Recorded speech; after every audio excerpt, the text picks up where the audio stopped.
All right, let's take a quick check of the Dow. Ooh, down quite a bit, down triple digits here 15 minutes before the end of the closing for the day today, down 227. Investors feeling a bit of anxiety before the first quarter earnings season. That starts tomorrow when JP Morgan Chase and Wells Fargo with those two companies. And now this. Shedding a tear, perhaps you are today. The Colbert Report will soon be history. Stephen Colbert will be the one to succeed David Letterman as host of The Late Show on CBS. Apparently, Colbert will ditch his mock conservative persona for this new late night gig. Tonight, did the CIA go too far to fight terrorism? If you answered yes, the drones are on the way.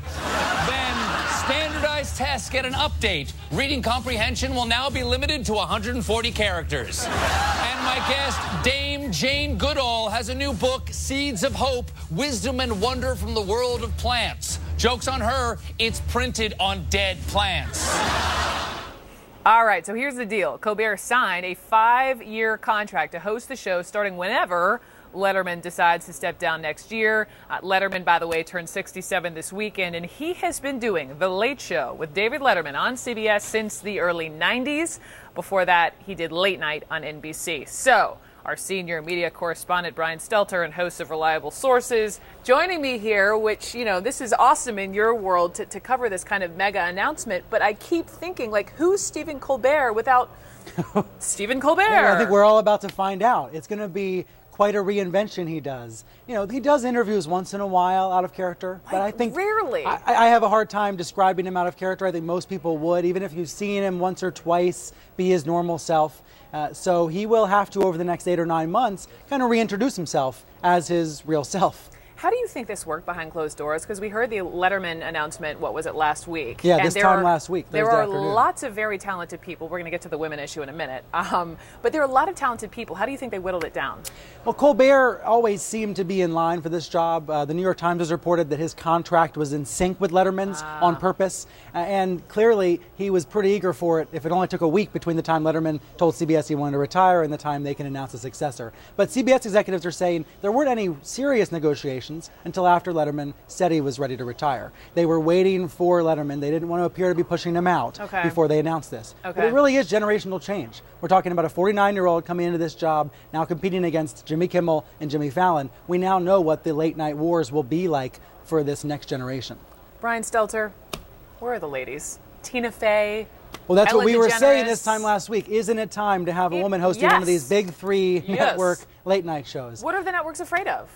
Well, I don't know if they are afraid of a woman so much as they don't know if there is a woman out there who would bring in the audience they think Stephen Colbert would. Now, I don't agree with that. I do think if you put in Tina Fey or Amy Poehler or even Chelsea Handler, someone like that, they would draw in a big audience to the networks.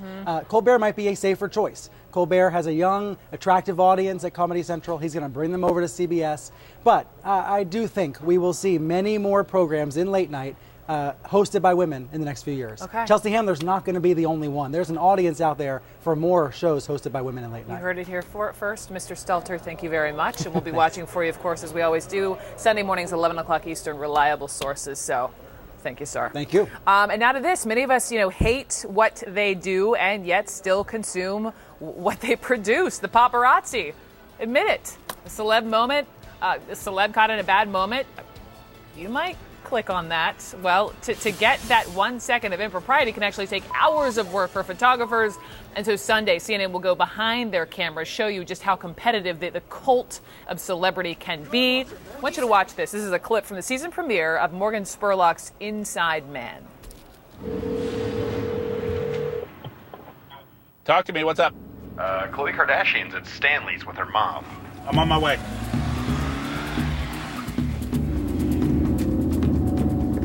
He just got word from one of his scouts that Khloe Kardashian is at a restaurant with her mom.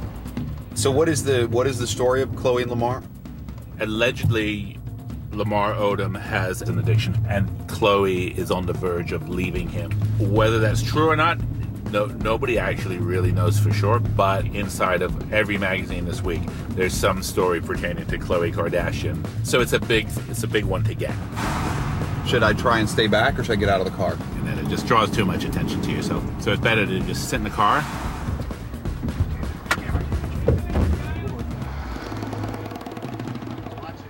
I'm looking. Who's coming out the back door?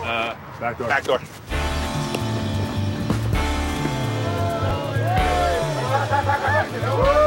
Hey, oh, wait. Get out the way, let them park, please. Get out the way. This is crazy. The world of paparazzi. We'll watch for that on Inside Man. Also, he goes inside from college athletes to cryogenics to cyber spying. Watch Morgan Spurlock, Inside Man. The season premiere is Sunday, 10 p.m. Eastern, right here on CNN. Coming up next, you have asked. We have answers about this missing plane, or answers as best as we can. Alex asks, decompression was my first thought when a plunge in altitude to below 5,000. Where are the maintenance records? Good question. Let's find an answer next here on CNN.